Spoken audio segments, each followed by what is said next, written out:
할렐루야. 이곳에 오신 여러분을 예수님으로 축복합니다. 아멘. 우리 옆에 분들에게 인사합시다. 하나님이 우리와 함께 하십니다. 아멘. 축복합니다. 오늘 우리에게 주신 하나님 말씀은 유다서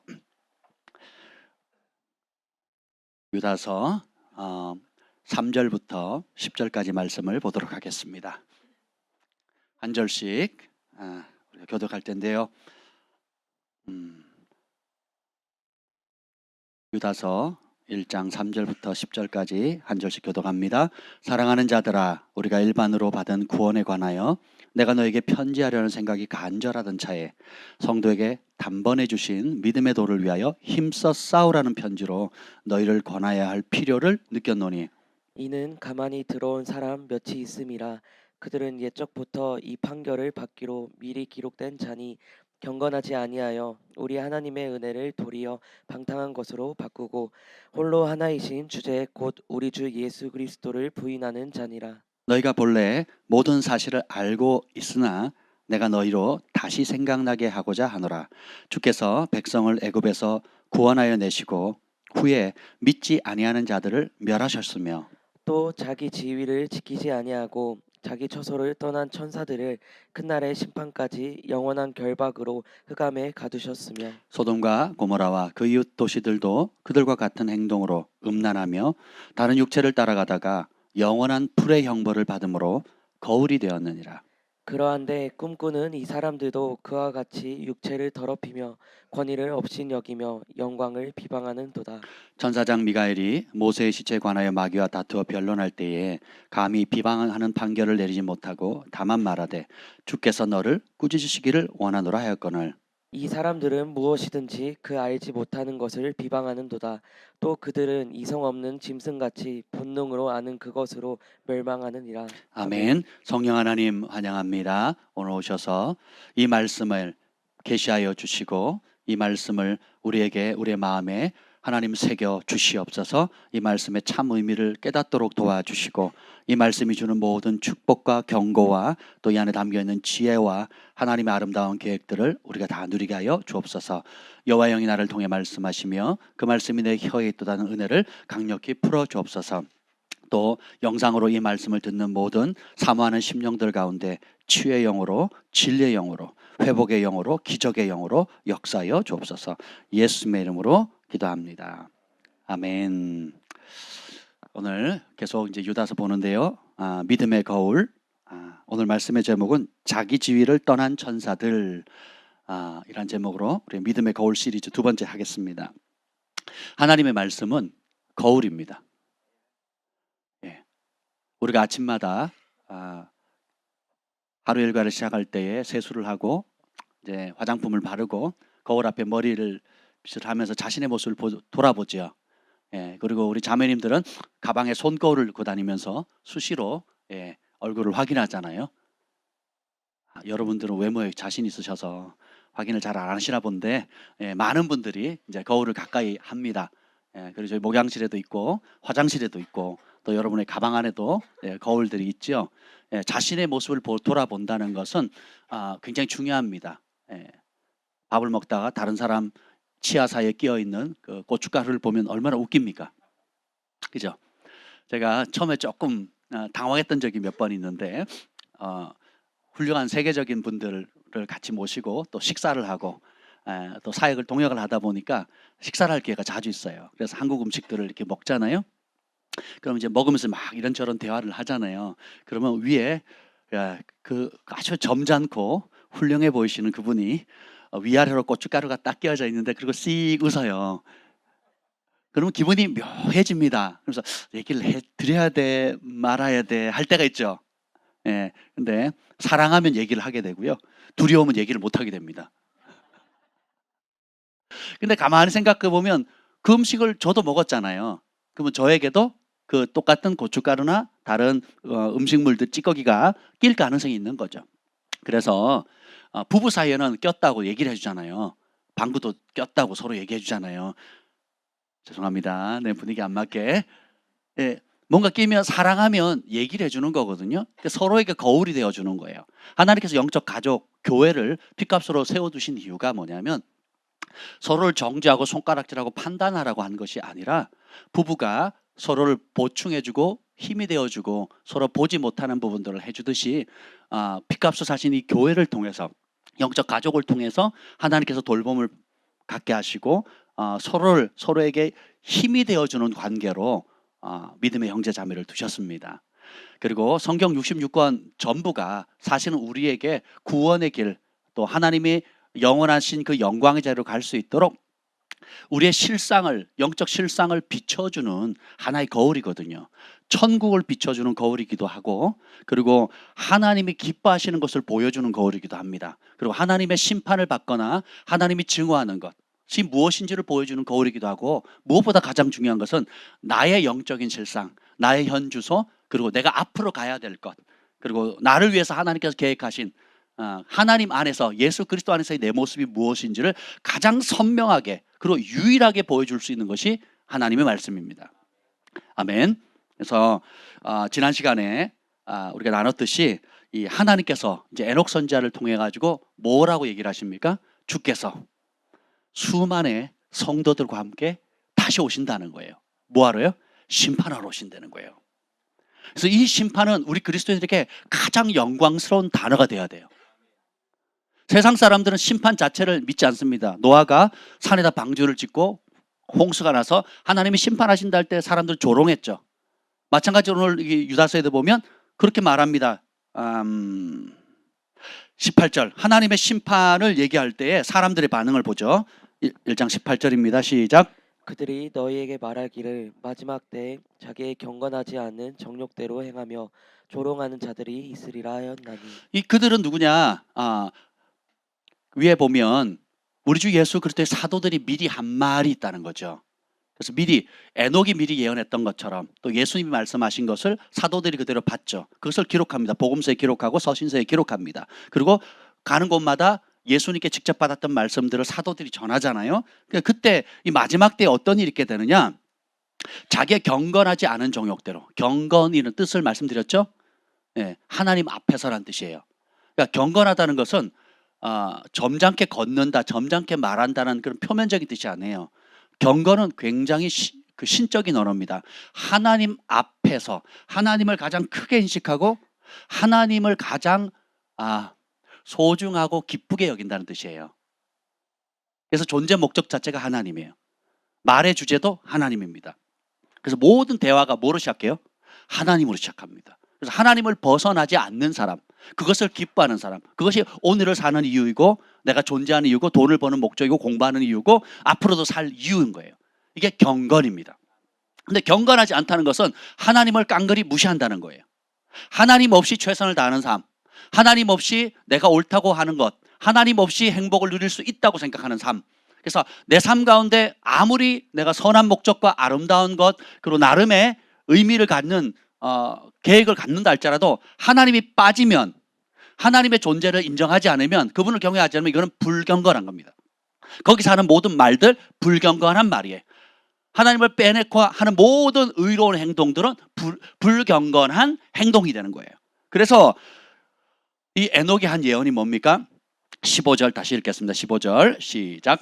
이는 무사람을 심판하사 모든 경건하지 않는 자가 경건하지 않게 행한 모든 경건하지 않은 일과 또 경건하지 않은 죄인들이 주를 거슬러 한 모든 완악한 말로 말미암아 그들을 정죄하려 하심이라 하였느니라. 에녹이 받은, 그리고 에녹이 예언한 것이 무엇입니까? 경건과 관련돼 있죠. 주님이 심판하러 오신대요. 성도들과 함께 헤아릴 수 없는 믿음을 지켰던 수많은 성도들과 함께 오신다는 거예요. 심판하러. 무엇을? 경건하지 않은 행동과 경건하지 않은 말이에요. 그럼 무엇이 경건하지 않은 행동이고 무엇이 경건하지 않는 말일까요? 여기 보면 아주 중요한 단어가 나오죠.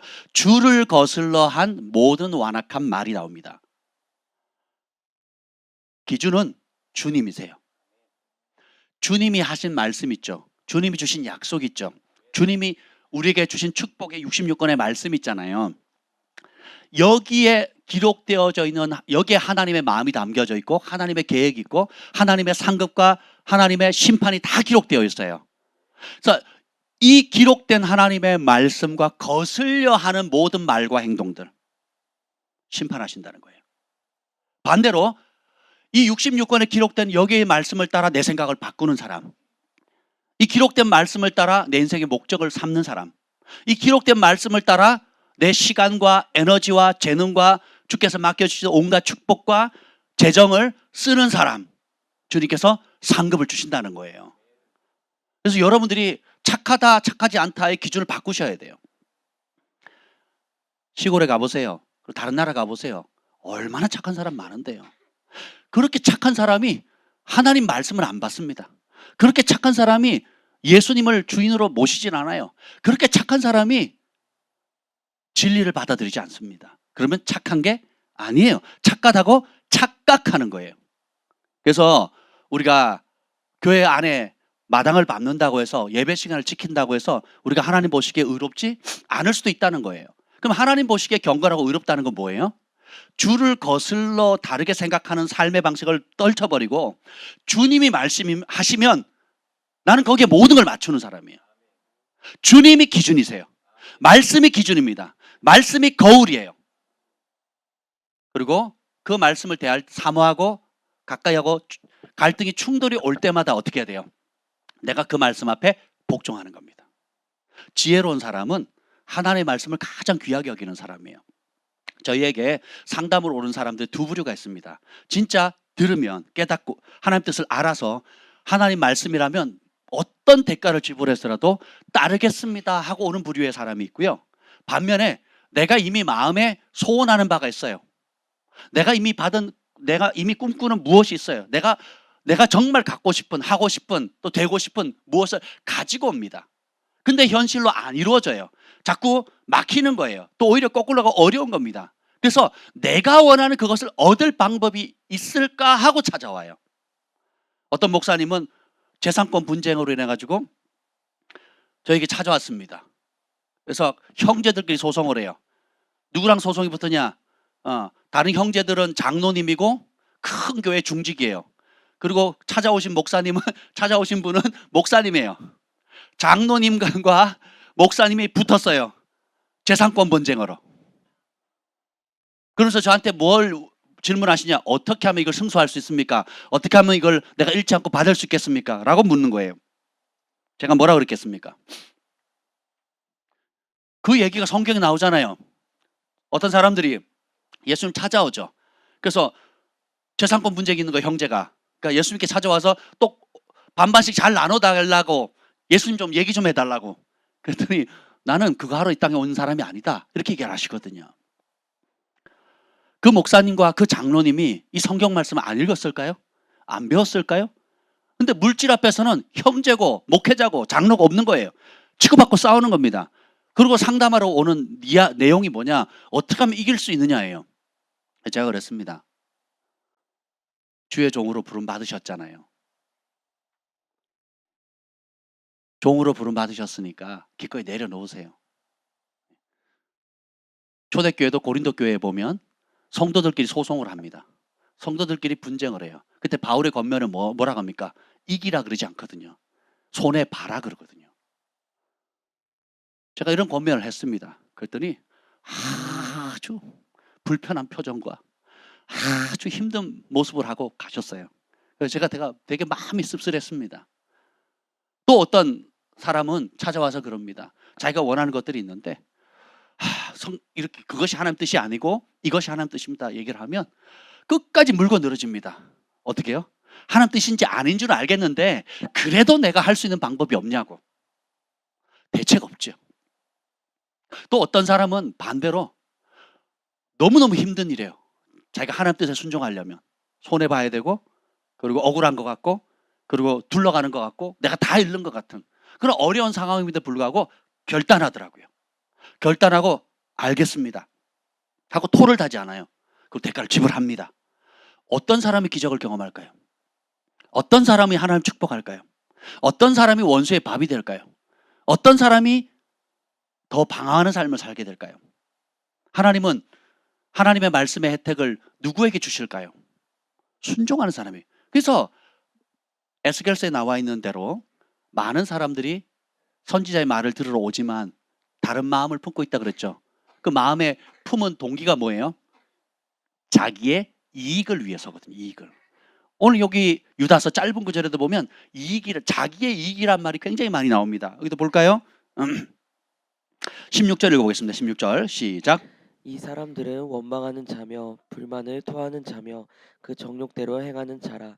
그 입으로 자랑하는 말을 하며 이익을 위하여 아첨하느니라. 무엇을 위해서 아첨한다고요? 발람이 타락한 이유는 또 뭘까요? 11절 보겠습니다. 11절 시작. 화 있을진저 이 사람들이여 가인의 길에 행하였으며 삭스를 위하여 발람의 어그러진 길로 아멘. 몰려갔으며. 뭐 때문에요? 삭슬 위해. 그러면 돈에, 현실적으로 돈을 얻기 위한, 자기가 뭔가 이익을, 돈만 아니라 명예를 위해서, 혹은 자기가 원하는 꿈꾸는 무엇을 위해서라면 얼마든지 진리를 벗어버리고 떨쳐버리고 하나님의 길에서 벗어나겠다는 거거든요. 그래서 이런 모든 것들을 거울 삼으라는 거예요. 그래서 오늘 말씀의 제목으로 돌아가면, 여기 우리가 지난 시간에 배웠듯이 하나님이 심판하실 건데 어떤 사람을 상 주시고 어떤 사람을 심판하는지, 어떤 사람에게 수치가 되고 어떤 사람에게 영광을 얻는지를 명확한 거울로 제시해 주시는 거예요. 그러면서 아예 기본적인 원리를 설명해 주는데 4절 읽겠습니다. 4절. 4절이 아니고 5절 읽겠습니다. 5절 시작. 너희가 본래 모든 사실을 알고 있으나 내가 너희로 다시 생각나게 하고자 하노라. 아멘. 본래 모든 사실을 알고 있다는 거예요. 구원에 대해서. 그리고 우리 주님이 어떤 분인지, 어떻게 구원하시고 어떻게 심판하는지, 진짜 구원받은 사람도 진짜 멸망받을 수 있다라는 거. 그 샘플로 지금 세 부류 나옵니다. 이스라엘 백성, 그리고 타락한 천사들, 그리고 소돔과 고모라가 나오는 거예요. 하나님의 구원의 계획이, 하나님이 어떻게 구원하시고 어떻게 심판하는지, 누구를 살려주시고 누구를 영원한 심판의 자리에 이끄시는지에 대해 명확한 기준, 그걸 그들의 심판을 통해서 우리 자신을 돌아보라는 거예요. 그리고 그 길 가지 말라는 거예요. 그리고 생명의 길 가라는 겁니다. 그 첫 번째 예가 이스라엘 백성이에요. 계속 읽어보세요. 시작. 주께서 백성을 애굽에서 구원하여 내시고 후에 믿지 아니하는 자들을 멸하셨으며. 아멘. 자, 누가요? 주님께서. 주님이 이런 분이라는 거예요. 백성, 누구의 백성? 하나님의 백성. 누가 선택했어요? 누가 인도하셨어요? 누가 약속하셨어요? 이 말씀을 읽을 때 두려움이 있어야 됩니다. 주께서 하나님의 친백성을 불러서, 여기 보면 애굽에서 어떻게 해요? 구원하셨죠. 이스라엘 백성의 노력으로 나왔습니까? 그들이 기적을 행했나요? 그들이 할 힘이 있었습니까? 그들이 꿈이라도 꿨겠어요? 아니죠. 나와서도 계속 어디로 가재요? 돌아가자 그러죠. 그들에게 근본적으로 자유를 원했지만 진정한 하나님을 경외하는 마음 자체가 없는 거예요. 근데 어쨌든 그들은 그들을 불쌍히 여겨서 뭐 하셨다고요? 구원하셨어요. 문제를 해결해 주셨다고요. 사람이 줄 수 없는 축복과, 또 나올 때 빈손으로 안 나오게 하시고 어떻게 해요? 아브라함에게 430년 전에 아브라함에게 약속하신 대로 애굽의 은금 보화들을 다 가지고 오는 거죠. 야, 우리 하나님 참 신실하시죠. 430년 전에 예언하신 걸 그대로 실천하십니다. 그러면 여러분 생각해 보세요. 여러분이 글파 나와서 자, 죄로부터 자유케 되고 귀신으로부터 자유케 되고 질병이 낫는 치유를 경험하게 되고 여러분을 괴롭혔던 사람들로부터 해방이 되고, 그리고 집을 얻고 차를 얻고, 그리고 사업도 잘 되고, 그리고 온갖 복을 다 받습니다. 그럼에도 불구하고 어떻게 해요? 심판받을 수 있다라는 거예요. 보세요. 계속 보면서 애굽에서 구원하시고 내시고 따르다 후에, 그 다음에, 자, 구원을 맛봤어요. 하나님 은혜를 맛봤어요. 하나님 능력과 축복을 맛봤어요. 만나와 메추라기, 구름기둥, 불기둥을 다 체험을 했습니다. 그런데 어떻게 해요? 멸망당하셨대요. 멸망하게 하셨대요. 멸하셨다는 거. 이유가 뭐예요? 뭘 안 믿어요? 하나님의 말씀을 믿지 않는 겁니다. 여러분 질문 궁금할 거예요. 아니 어떻게 안 믿을 수 있나? 여전히 구름기둥 보였고 불기둥 보여서 구름기둥이 뜨면 움직이고 구름기둥 내리면 짐을 풀고, 그죠? 그 다음에 숙소를 마련했잖아요. 구름기둥 불기둥을 따라서는 가요. 따라서는 가는데 마음은 뭘 믿어요? 애굽을 믿는 거예요. 자기 자신을 믿는 거예요. 인생의 주인을 나로부터 하나님의 말씀으로 옮기지 않는 거예요. 인생의 주인을 여전히 누가 주인이에요? 내가. 누구 생각 따라? 내 생각 따라. 누구 욕심 따라? 내 욕심 따라. 누구를 두려워해요? 내 뜻대로 안 되는 것, 그리고 하나님이 아닌 다른 무엇을 두려워하는 삶을 사는 거예요. 결국은 누구를 믿는 겁니까? 하나님 말씀이 아닌 자기 자신과 생각을 믿는 삶, 내가 주인인 삶. 그렇게 살면 어떻게 된다고요? 멸망당한대요. 누가 멸하신대요? 구원하신 그분이 믿지 않는, 은혜도 모르고 감사치 모르고 여전히 고집 피우는 완고한 백성들을 어떻게 한다고요? 심판하시는. 이게 거울이라는 거예요. 믿으시면 아멘. 왜 이 말씀을 하실까요? 겁주려고? 그렇게 되라고? 아니죠. 그게 비정상이라는 걸 알려주는 거예요. 올바르고 정상적인 관계로 가라는 거죠. 교회를 나오는데 그 점수 매기는 습관을 버리셔야 돼요, 여러분. 판단하고 평가하고 점수 매기는 습관을 아예 없애야 돼요. 이게 얼마나 위험하냐면, 오늘 조금 이따 다룰 거지만 이게 교만의 표출입니다.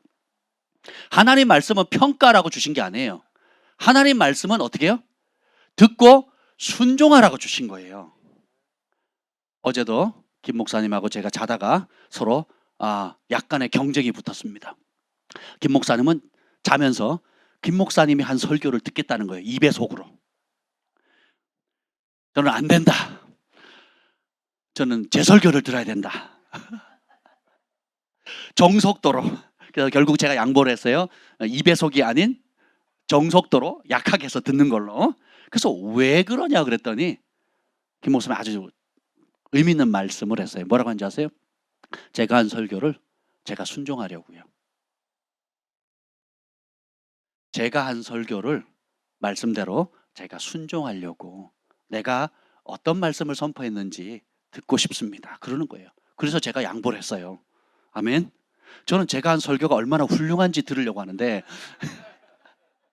우리 김 목사님은 얼마나 내가 그 가르친 대로 나 자신의 거울 삼아서 나도 순종할 수 있을까. 그래서 you win, 이겼습니다. 그래서 들으라고. 그러고 말씀이 끝난 다음에는 하나님의 임재를 초청하는 찬양, Show me your face라는 찬양 있죠. 주의 얼굴을 내게 비춰달라는 그 찬양을 밤새 들으면서 잤는데 제가 새벽에 아주 멋진 꿈을 꿨잖아요. 말씀드려요? 제가 지금 꿈에 대한 책을 번역하고 있잖아요. 너무 좋습니다. 그 꿈의 내용이 제가 막 지금 준비하는 시즌이에요. 제가 지금 밴드에 어떤 동영상을 하나 올렸습니다. 이 마지막 때에 되어질 때는 지금 세계의 선지자들이 한 예언들, 특히 미국에 대해서, 미국 지금 돌아가는 경제에 대해서 어떻게 될 건지 지금 좀 심각한 상황인 것 같아요. 미국의 달러 가치가 폭락하게 될 거고, 그리고 세계 축이 어느 기간 동안 중국으로 넘어가게 되고, 그리고 미국이 다시 무너졌다 리셋되는 거죠. 그렇게 되는 이유가 뭐냐면 하나님의 질서로 다시 회복하기 위해서. 근데 거기까지는 해산의 고통이 필요하거든요. 그래서 요한계시록에 보면 그 밀과 곡물의 가치가 확 떨어지잖아요. 지금 그런 시즌이라는 거예요. 그래서 지금 척피어스 선지자 같은 경우는 그 교회뿐만 아니라 그 마을 전체에 스스로 자립 작업할 수 있도록, 스스로 텃밭을 가꾸고 농사지어서 먹을 수 있도록 하는 거를, 교회뿐만 아니라 척피어스 선지자가 살고 있는 그 마을 전체가 지금 교회 와서 다 배우고 그렇게 하고 있대요. 그것이 영원한 기근의 시즌은 아니지만 7년 풍년 있고 7년 흉년 있잖아요. 그럼 7년 흉년이 끝나면 다시 원상태로 돌아가죠. 그렇지만 이런 시즌을 여러분 1년도 버티기 어려울 때가 있는데, 만약 그 기간이 7년이다. 그럼 버티기 어렵습니다. 그렇죠. 그래서 1926년에 미국이 공항에 와가지고 국가에서 주는 그걸 음식을 타기 위해서 빵을 하나 얻기 위해서 몇 시간 동안 줄을 서야 되는 그런 상황이 벌어질 수도 있다는 거죠. 그렇게 그런 선지자를 통해서 하나님께서 보여주시는 그런 것들인데, 여러분 자세한 것은 여러분 실제로 한번 보시길 바랍니다. 우리도 준비를 해야 돼요.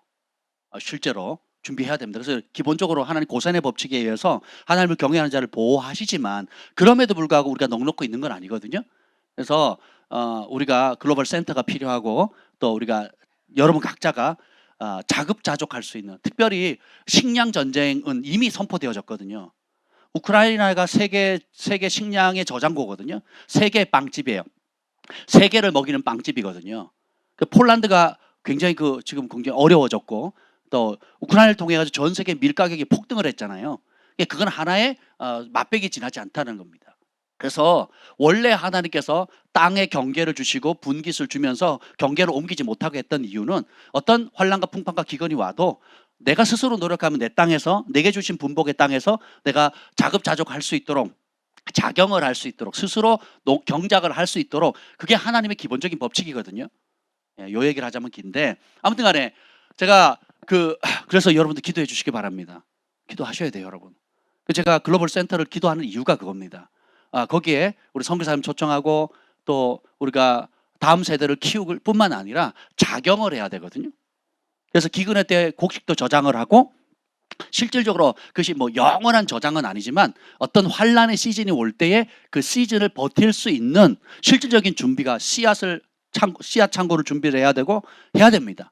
정경 목사님 교회도 어느 장로님이 감동을 받았다고 몇 천만을 헌금했어요. 뭐 하려고요? 씨앗 저장할 수 있는 냉장고, 대형 냉장고를 위해서 몇 천만 원 헌금을 했습니다. 그래서 실제로 우리 청년들이 갔던 거기 청도인가요?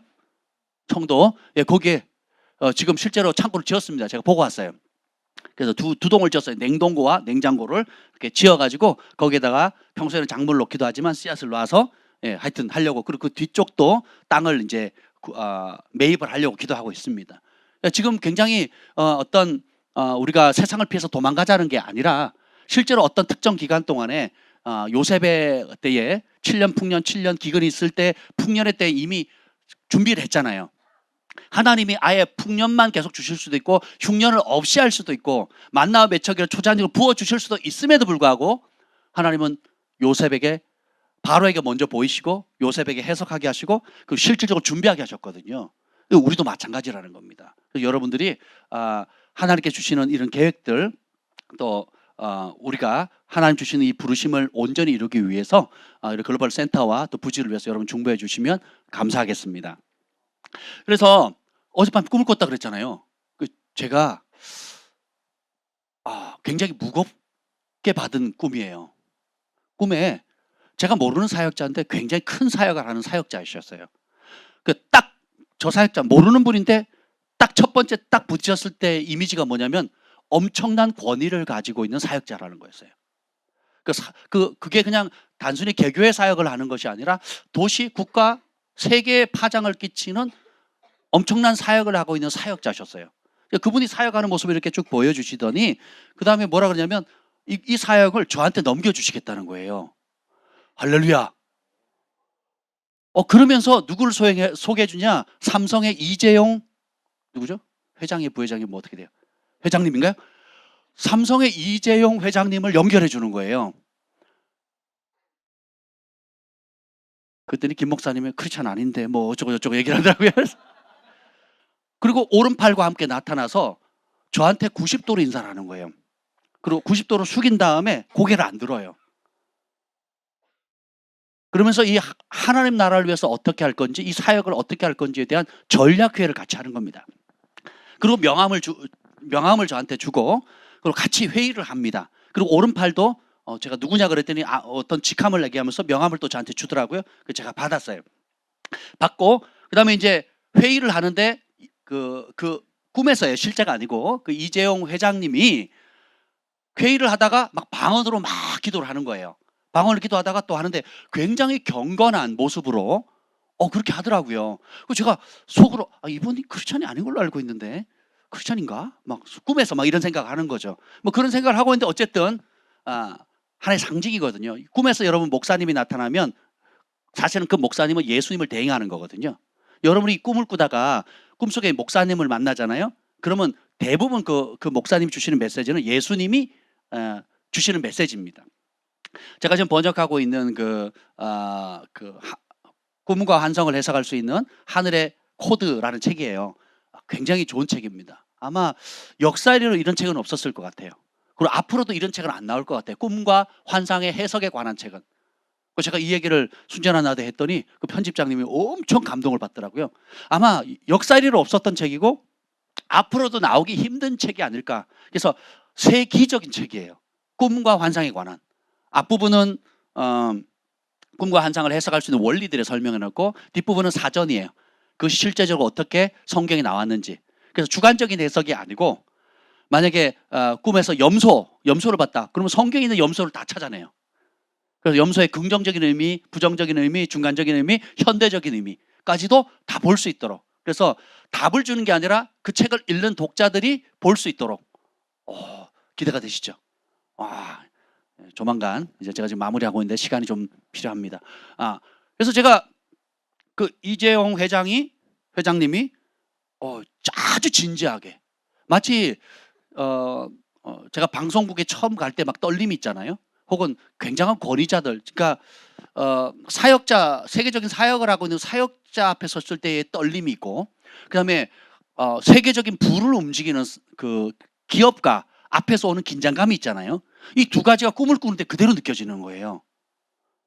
그리고 이재용 회장을 만나고 다시 이제 그 사역지로 가는데 그 큰 사역을 하시는 그분이 저한테 비서를 불러가지고는 이만큼 파일을 주는 거예요.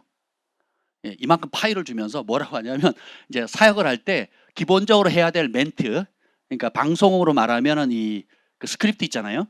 그 대본을 이만큼 주는 거예요. 그걸 비서를 시켜서 주면서 이게 기본적으로 사역을 할 때 써야 되는 대본입니다 하고 주는 거예요. 그래서 제가 그걸 받았어요. 물론 제가 그 받으면서 제가 하는 느낌이 뭐냐면 난 이대로는 하진 않을 거지만 그래도 이게 굉장히 짜임새가 있고 규모가 있네. 그러면서 그런 마음으로 받고 깼어요. 할렐루야. 그래서 제가 이 얘기를 했더니 김 목사님이 준비하라. 뭔가가 있어요. 준비하셔야 됩니다. 하나님 말씀을 우리가 대할 때도 실질적으로 보면 이 거울이 되는 이유는 뭐냐면 거울 삼고 본보기 삼아서 준비하라는 거거든요. 하나님께서 조만간 한국 땅 그리고 우리 교회 그리고 하나님의 나라를 위해서 단순히 개교회의 부흥이 아니라 하나님 나라를 위해서 엄청난 무언가를 지금 움직이고 계셔요. 이미 시작됐고 또 그것이 거대한 그 깊이 흐르는 물처럼 강물처럼 지금 움직이고 있습니다. 그래서 지금은 준비해야 될 때이고 정신을 바짝 차려야 될 때예요. 그런데 우리가 기억해야 될 그 첫 번째 거울이 지난번에 배웠듯이 하나님이 직접 구원하시고 직접 택하시고 직접 기정을 직접 인도한 하나님의 친백성이라 할지라도 믿음을 저버리면 여전히 구름기둥 불기둥을 따라다니지만 마음은 뭘 믿는 거예요? 자기 자신을 믿는 거예요. 누가 주인이에요? 자기가 주인인 거예요. 누구 생각 따라서요? 자기 생각 따른 사람. 여러분들이 하나님 말씀 앞에 예배 시간이든 성경을 읽을 때든 다른 사람의 설교를 들을 때건 양육을 받을 때건 뭐 사역을 받을 때건 듣는 사람이 지혜로운 거예요. 순종하려고 들으셔야 돼요. 평가하려는 못된 습관은 여러분 죽을 때까지 없애버리셔야 됩니다. 그거는 사단이 가룟 유다에게 예수를 팔 생각을 넣었다 그랬잖아요. 그 가룟 유다 그걸 잡으니까 어떻게 해요? 나중에는 사단이 가룟 유다에게 들어갔더라 이렇게 표현을 하거든요. 처음부터 들어온 게 아니죠. 생각을 넣었죠. 그럼 우리가 그 생각이 들어갈 때 분별해야 돼요. 하나님께로부터 오는 건지 아닌지. 아니라면 쳐내야 되죠. 근데 그걸 즐기는 거예요. 은 30 때문에. 그리고 받아들이죠.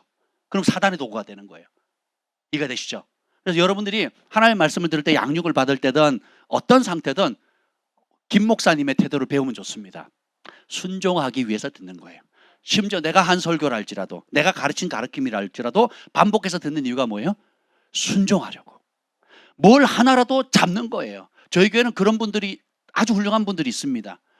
하나님의 말씀을 들을 때 예배에 참여할 때 그냥 은혜 받았습니다로 끝나는 삶이 아니라 한 가지라도 붙잡고 적용해서 순종하려는 노력을 계속 부단히 5년 10년 꾸준히 하신 분이 있거든요. 그런 사람들의 변화는 이루 말할 수가 없어요. 확연히 다릅니다. 지금은 별 차이가 안 나는 것 같죠? 1년 지나보세요. 3년 지나보세요. 그 삶의 발자취가 나타나는 열매와 하나님 부으시는 은총이 완전히 다릅니다. 평가하는 것은 교만의 영으로부터 시작되는 거예요. 저울질하는 거는 교만의 영으로부터 시작되는 겁니다.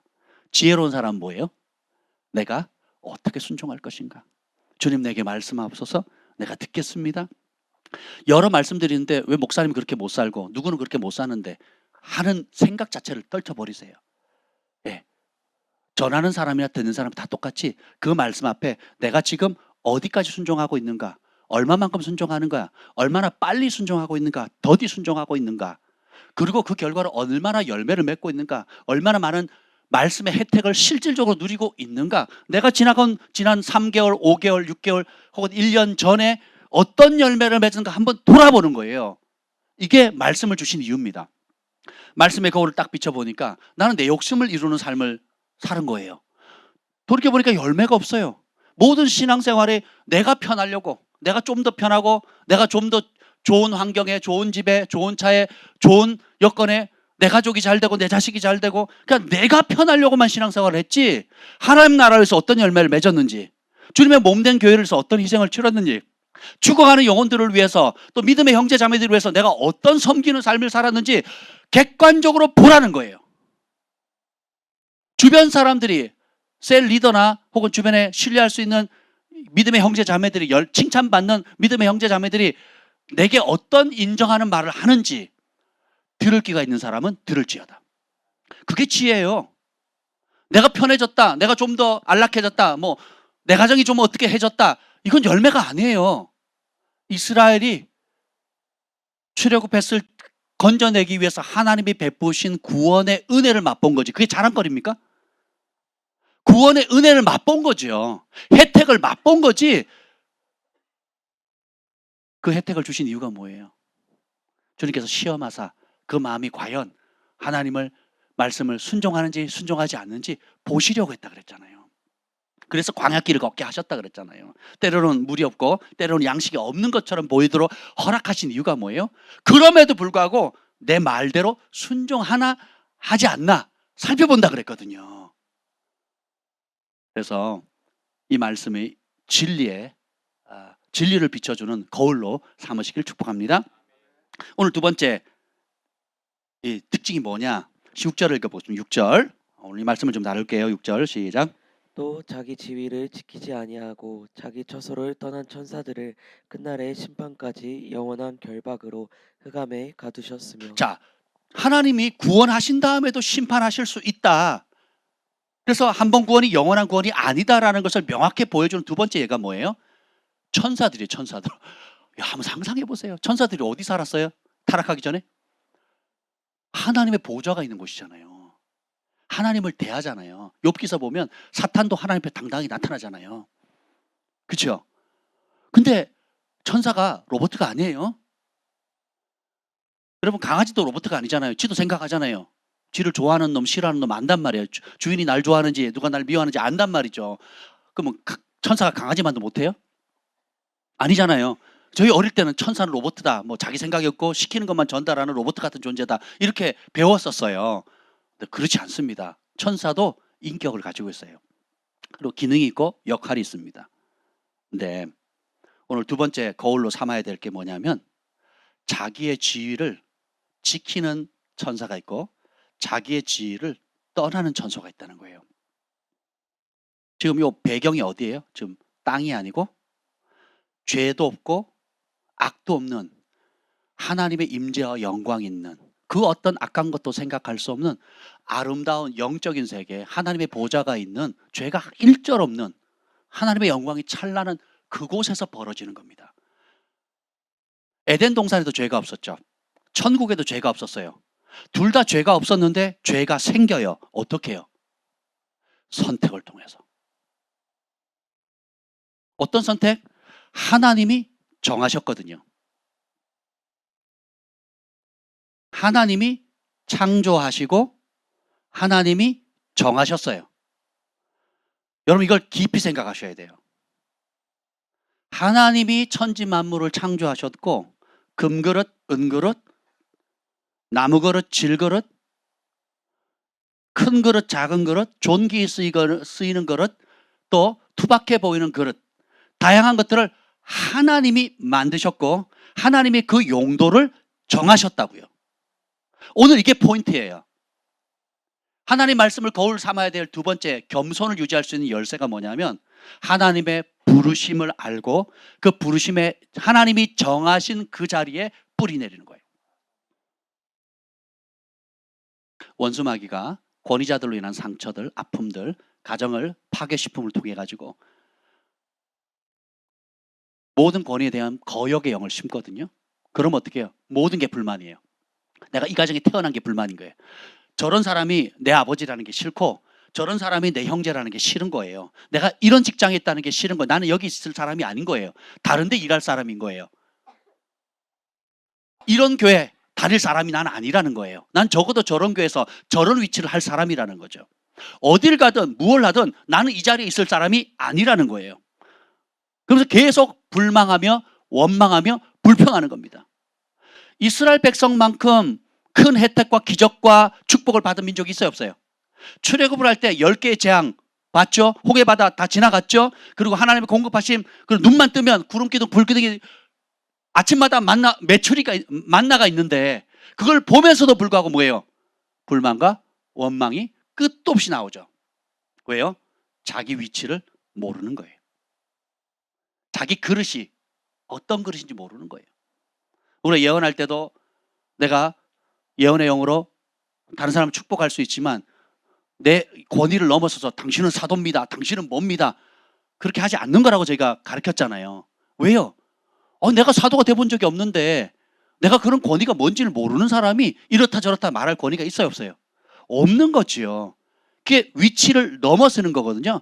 믿음의 분수대로 예언하라 그랬거든요.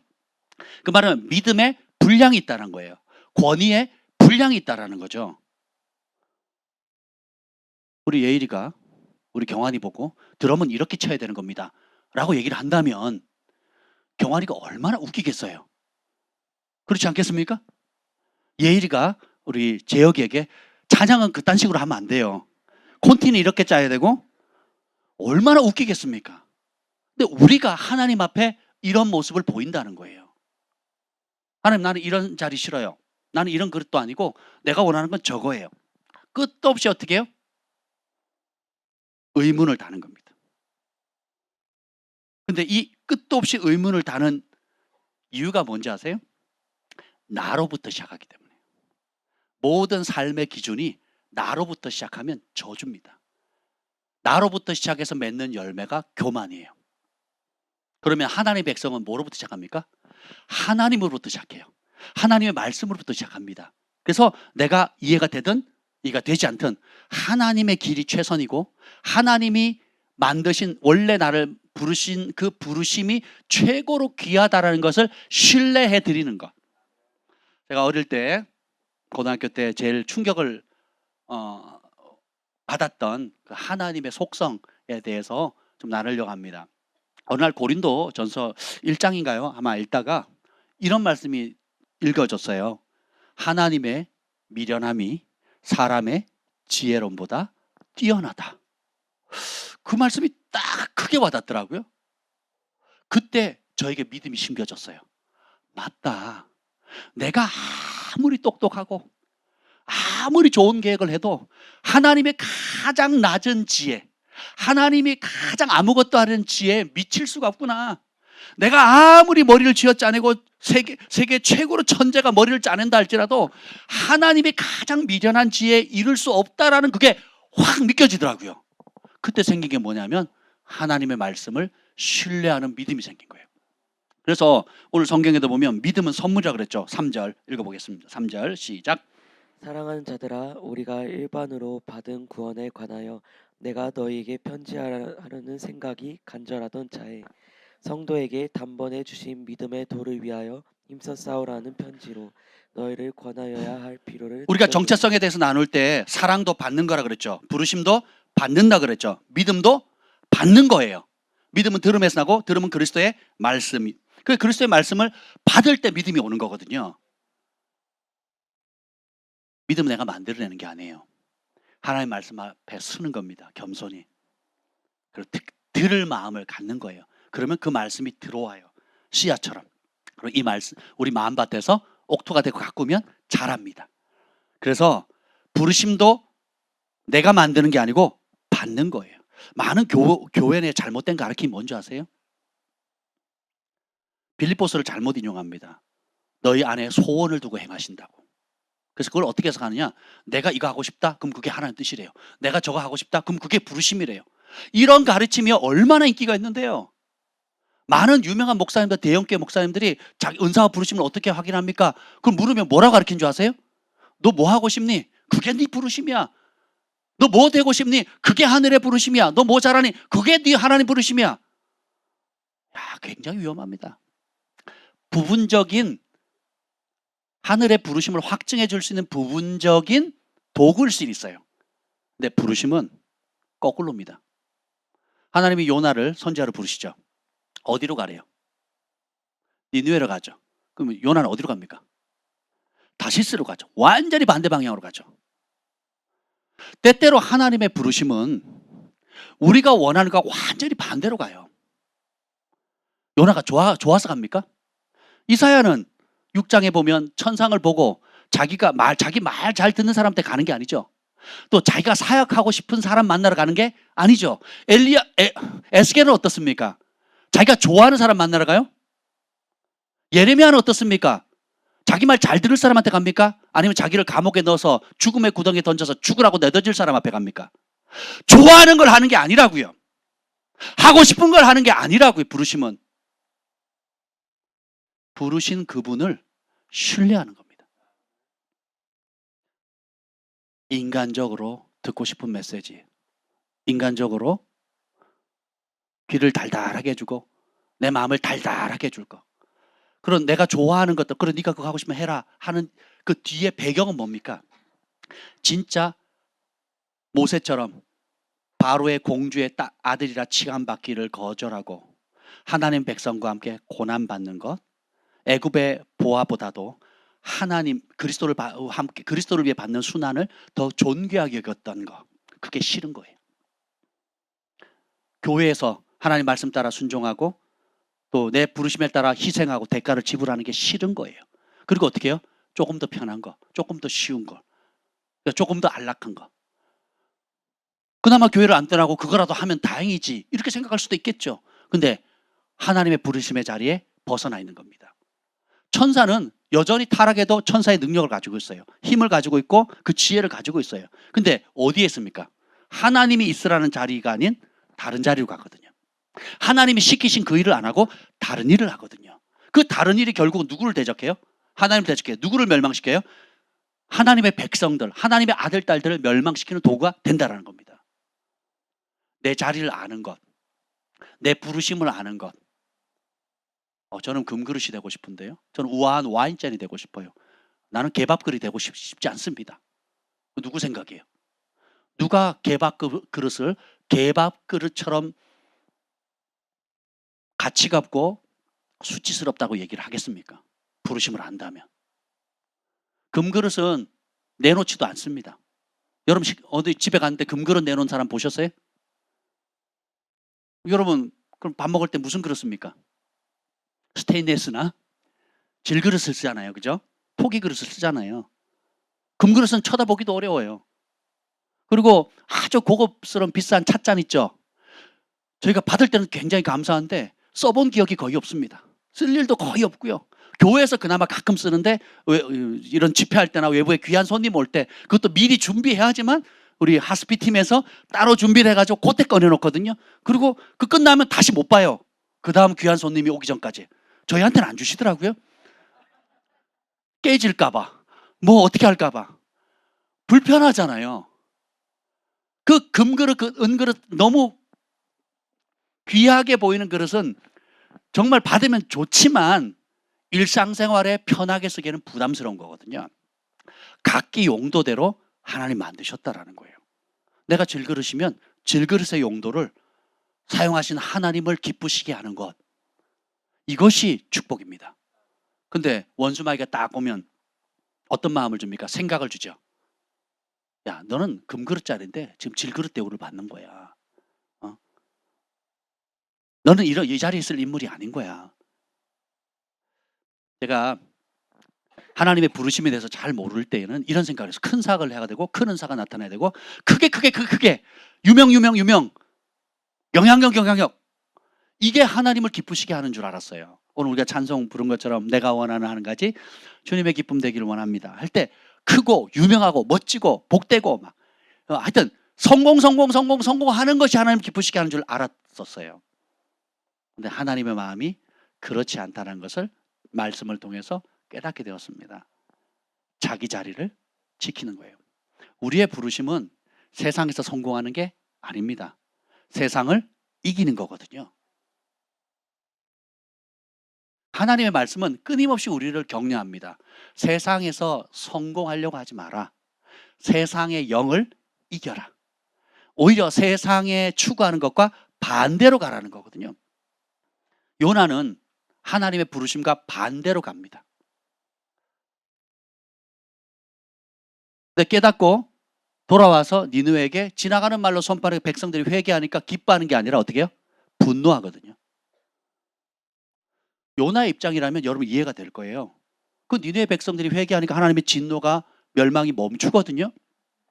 사실은 요나 입장에서 보면 자기 동족과 형제와 부모 형제를 죽이고 그리고 가을만 되면 추수물을 다 약탈해 가고 그리고 우리의 재산을 다 몰수해 갖고 심지어 사륙을 했던 그 니느웨 백성들을 하나님이 살려준다는 게 열받는 거죠. 여러분에게 큰 손해를 끼치고 정말 내가 사랑하는 사람 목숨을 빼앗아간 그 사람을 하나님께 용서해 주시고 축복한다고 생각하면 여러분 마음이 어떻겠습니까? 우리 인간의 본성을 요나가 가장 잘 드러내거든요. 그때 주님께서 뭐라 그럽니까? 박넝쿨 얘기를 하잖아요. 그 더위를 가려줄 잠깐 박넝쿨이잖아요. 거울을 가렸다가 태양볕 때문에 녹아 없어져 버리니까 불만을 토하잖아요. 이 박넝쿨이 있었으면 좋겠다 하고 요나는 기대하죠. 그때 주님이 얘기하시잖아요. 잠깐 있다가 사라진 이 박넝쿨도 그 목적대로 얼마나 고귀하냐. 그런데 앞뒤를 가리지 못하는 수십만 명의 니느웨 백성들이 여기서 죽어가는데 이 니느웨 백성들의 영혼이 박넝쿨 하나만도 못하냐. 박넝쿨 하나 때문에도 네가 열받아 한다면 박넝쿨을 수천 배 수만 배 값으로 매길 수 없는 이 소중한 영혼들 얼마나 더 귀하지 않냐. 이게 하나님 마음이거든요. 부르심은 단순히 내가 하고 싶은 거 내게 편한 게 부르심이 아닙니다. 제가 처음 주님을 만날 때 저희 아버지가 예언하셨잖아요. 교회를 가는 조건 첫째, 광신자가 되지 마라. 그래서 광신자가 됐어요. 두 번째, 절대로 목사나 선교사가 된다고 하지 마라. 그래서 제가 목사가 됐고 선교하는 일을 합니다. 그 조건이면 마음껏 교회를 다녀도 좋다 그랬거든요. 저는 그 말을 딱 들을 때 그때 어린 마음에 이게 내가 가야 될 길인가 보다. 진짜 그렇게 생각을 했어요. 아니 교회를 한 번도 안 나가신 우리 아버지가 제가 교회 나가도록 허락을 해주면서 하는 두 마디 조건이에요. 광신자, 적당히 믿어라. 광신자 되지 마라. 두 번째는 목회자나 선교사가 된다고 하지 마라. 이게 조건이었어요. 이야, 되게 감사하다. 근데 제가 그 어린 마음에 그걸 딱 듣는데 혹시 내가 이 길을 가기를 하나님께서 원치 않을까 하는 그 원수마귀가 이걸 두려워하는 것이 아닐까 이런 생각이 들더라고요. 근데 실제로 저도 적당히 믿고 싶었고 목회자는 되기 싫었거든요. 제가 평신도 선교사가 되고 싶었어요. 비즈니스 하면서 사업하면 돈 많이 벌어서 장로님이 돼가지고 사업하면서 세계를 돌아다니면서 사업하면서 비즈니스 선교를 하고 싶은 게 꿈이었거든요. 고3 때까지 제가 외대 노노문학과 러시아어 배워가지고 러시아 그때 막 고르바초프가 막 문 열었으니까 러시아에 가서 이제 사업하면서 복음을 전하려고 진짜 그렇게 준비를 했었다니까요.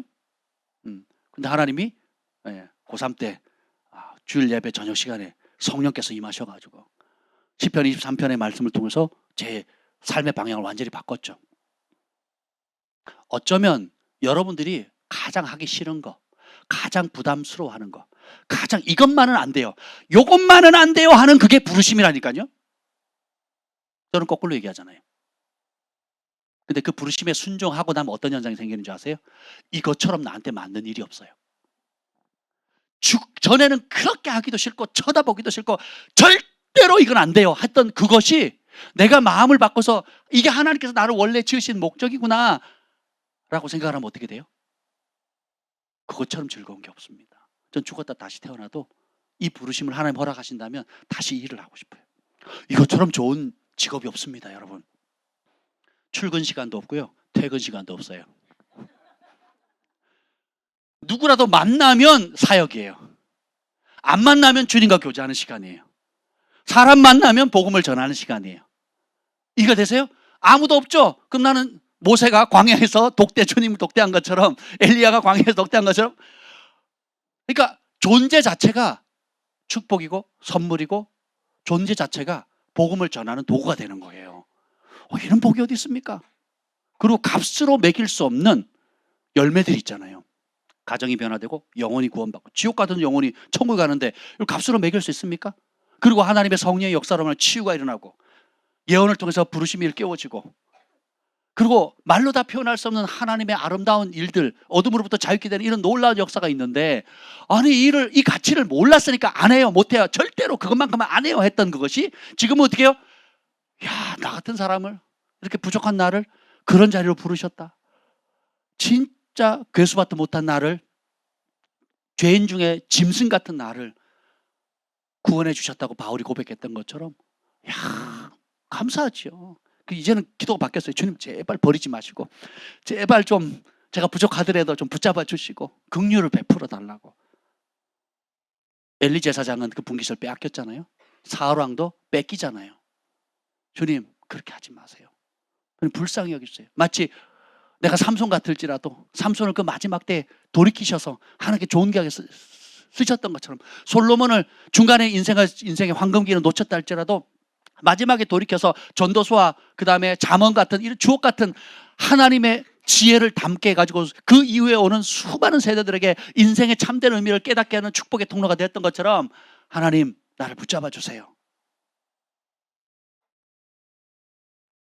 우리 청소년들, 우리 청년들 부르심에 대해서 한참 고민할 때잖아요.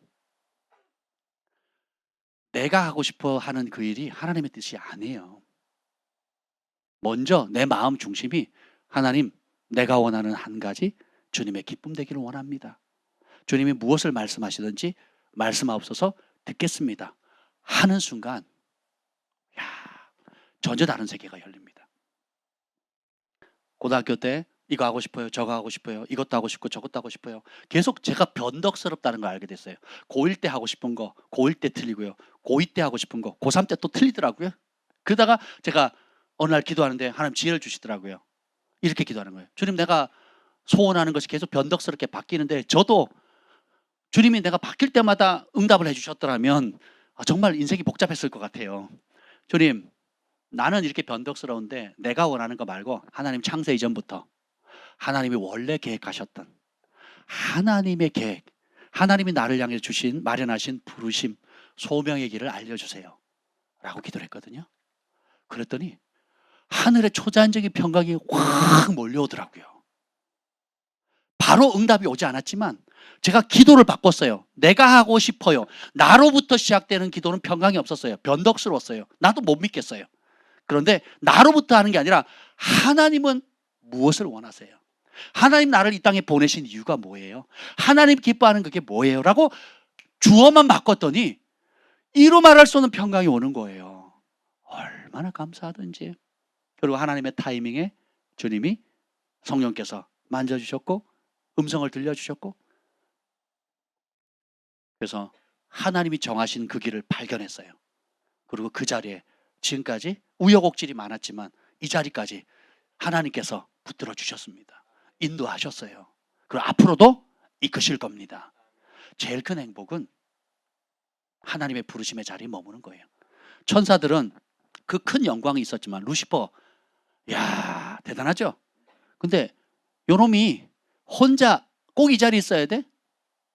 꼭 이 자리에 있어야 돼? 꼭 하나님 명령을 따라야 돼? 야, 내 말 들어, 나랑 같이 가자. 그때 나온 게 분열이거든요. 분열. 이 루시퍼의 길이 19절 읽어봅시다. 19절 시작. 이 사람들은 분열을 일으키는 자며 육에 속한 자며 성령이 없는 자니라. 분열이라는 게 뭐냐면 마음이 둘로 나뉘었다는 거거든요. 여기서 파생된 단어가 뭐냐면 근심, 염려입니다. 염려란 단어가 언제 생기냐? 마음이 하나를 향했는데 둘로 쪼개지는 순간 염려가 됩니다. 자, 보세요. 하나님이 지키신다. 그럼 평강이에요. 근데 하나님 지키는데 왜 이래? 왜 월세가 제때 안 와? 하나님이 지키시는데 왜 이런 문제가 생기지? 하나님 혹시 아닌 하나님이 안 계신가? 하고 마음이 신뢰가 무너지는 순간 마음이 둘로 나눠져요. 그때부터 이게 이 마음이 벌어지면 벌어질수록 근심과 염려가 커지는 거예요. 근데 다시 아니다. 하나님이 전에도 지키셨고 10년 전에도 지키셨고 20년 전에도 지키셨고 오늘도 지키시고 작년 한 해도 지키셨다. 올해도 지키실 것이다. 지금도 지키실 거고 앞으로도 지킬 것이다. 라고 다시 마음을 하나님의 말씀과 일치시는 순간에 어떻게 돼요? 평강이 오는 거죠. 근데 원수 마귀는 뭐예요? 야, 꼭 그렇게 신앙생활 해야 돼? 꼭 그렇게 해야 돼? 그런 방법으로 해야 돼? 야, 좀 저축해야지. 지금 아껴도 시원치 않을 판에 무슨 하나님 나라를 위해서 교회를 위해서 뭐 다른 사람을 위해서 야, 네 코가 석자야. 네 부모한테 잘해. 네 자식들한테 잘해. 라고 하면서 어떻게 해요? 여러 염려와 근심과 걱정들 노후는 어떻게 할 건데 하면서 온갖 생각들을 분산시키는 것, 이게 염려고 원수 마귀가 맺는 열매입니다. 그래서 이런 것들을 혼자만 갖는 게 아니라 어떻게 해요? 하나님의 말씀과 다른 말, 다른 생각을 하게 하는 게 분열의 영이거든요. 요거는 전염성이 강합니다. 성경을 그걸 뭐라고 표현하냐면 누룩이라고 얘기하거든요. 곰팡이라고 얘기를 하는 거예요. 번지고 번지고 번집니다. 요게 거울 삼으라는 거예요. 그렇게 가지 말라는 거예요. 그러면 어떻게 됩니까? 여호수아 갈렙처럼 뜻을 딱 정하는 거예요. 오늘 찬송을 불렀죠. 첫 번째 찬송이. 누가 날 대적하리. 그 앞에 가사가 뭐예요? 주님이 나와 함께 하시면, 주님이 내 편이시면 누가 나를 대적하리요. 여호수아 갈렙이 한 고백이고 바울이 한 고백이잖아요. 그렇죠? 여러분의 고백 삼으시길 축복합니다. 나의 고백으로 삼으길 축복합니다. 주님이 나와 함께 하시면 누가 나를 대적하리요. 그래서 모든 염려케 하는 생각들, 그러니까 사단은 언제 능력이 있느냐? 사단이 준 생각에 우리가 동의할 때만 능력을 발휘해요. 우리가 동의하지 않으면 아무 힘 없어요. 그게 거짓말의 압이죠. 거짓의 압이죠. 하나님 말씀도 마찬가지예요. 우리가 하나님 말씀에 동의하고 그 말씀을 위해서 대가를 지불할 때에 그 말씀이 주는 능력과 축복을 갖게 되는 거예요. 우리의 모든 생각을 싸그리 사로잡아서 그리스도의 말씀에 복종시키는 겁니다. 우리가 여호와를 경외하는 마음, 말씀을 암송하고 또 천국 복음 말씀을 암송하고 태필린 복음 말씀을 암송하고 또 여러분들이 양육하는 교제로 말씀을 암송하고 또 새해 때면 또 올 한 해 주신 2023년도를 주시는 말씀을 또 붙잡고 온갖 좀 개인적으로 묵상하는 말씀 또 설교 시간만에 듣는 이 모든 말씀으로 여러분이 계속 먹이셔야 돼요. 그럼 믿음이 자라게 되는 겁니다. 그리고 분별력이 생기게 되고 해야 될 거 하지 말아야 될 거, 가야 될 거 가지 말아야 될 거, 내가 시간을 어디다 가장 먼저 가장 좋은 시간, 최상의 시간을 어떻게 하나님께 드릴 건지, 최고의 좋은 것을 어떻게 하나님과 함께 할 건지, 가장 소중한 것, 가장 소중한 재물, 가장 소중히 아끼는 것을 내가 하나님께 어떻게 드릴 것인지를 질서를 잡게 되는 거예요. 그러면 하나님께서 그것을 그 중심을 보시고 축복하시는 거거든요. 이게 없으면 어떻게 돼요? 본능을 따라 이성 없이 행동하는 짐승의 길을 가게 되는 거예요. 여러분 얼마나 자면 피곤이 떠납니까? 잠은 잘수록 피곤하거든요. 잠 못 자는 것도 고통이지만 잠을 끝도 없이 자는 건 더 큰 고통이거든요. 회피하는 겁니다. 삶을. 우리가 적절히 7시간, 8시간 혹은 최소 6시간에서 최대한 8시간 정도만 자도 하나님 건강하도록 만드셨거든요. 너무 적게 자도 문제지만 너무 많이 자는 것도 문제거든요. 왜요? 방향을 잃었다는 거거든요. 목적을 잃었기 때문에 그러는 겁니다. 어떤 사람은 잠으로 스트레스를 해소하고 어떤 사람은 먹는 걸로 스트레스를 해소하잖아요. 어떤 사람은 각종 중독을 통해서 눈의 중독, 먹는 중독, 또 온갖 육체의 욕구를 강화시키는 이런 중독으로 뺏겨버리는 거예요. 왜요? 내 자리가 어딘지를 모르는 거예요. 내 자리가 어딘지를 알게 되면 굉장히 바지런해집니다. 김 목사님은 하루 종일 말씀과 기도에 사로잡혀 살아요. 설거지를 하든 빨래를 하든 또 아이들을 뭘 하든 항상 말씀이 들려지지 않으면 내가 기도하고 있는 자리예요. 부르심을 발견하니까. 그리고 뜬금없이 옵니다. 저한테 얘기를 합니다. 관동 형제님한테 연락을 좀 해야 되겠대요. 왜 그러냐 그러면 이런 것들을 하나님께서 지금 감동을 주신다고. 그럼 백발백중이에요. 왜요? 늘 영적 어미로서, 여러분 중보자로서 민병민 형제님이 지금 이렇대요. 네. 그래서 중보해야 된대요. 또 이렇게 격려해야 된다는 거예요. 이렇게 해야 된다는 거예요. 하루 종일 성령 안에서 영에 연결되어져서 하나님의 뜻, 진리의 말씀을 붙잡고 기도하면 성령께서 감동 주시는 가지고 중보하고, 그 실질적으로 도울 일은 돕고 찾아갈 일은 찾아가고 상담하고 중보할 건 중보하고 해서 그렇게 하는 거죠. 부르심을 아니까 조금이라도 남는 시간이 있어요, 없어요? 헛되이 보낸 시간이 없다라는 거죠. 주님의 은혜 아래 있으니까. 근데 원수 마귀는 어떻게 해요? 천국이라 할지라도 난 그 자리 싫다는 거예요. 하나님이 지명하신 그 자리를 할지라도 나는 싫다는 거예요. 다른 걸 원하는 거죠. 스스로 높이는 거예요. 그 이유가 뭐냐면 내가 기준이 돼서 그래요. 축복은 내가 기준인 것을 하나님을 기준으로 바꾸는 겁니다. 요거 좀 시간이 필요해요. 훈련이 필요합니다. 여러분이 계속 해보셔야 돼요.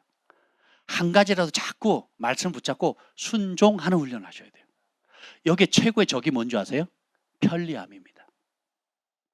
편안함으로 기름 부음을 받은 종이 없습니다.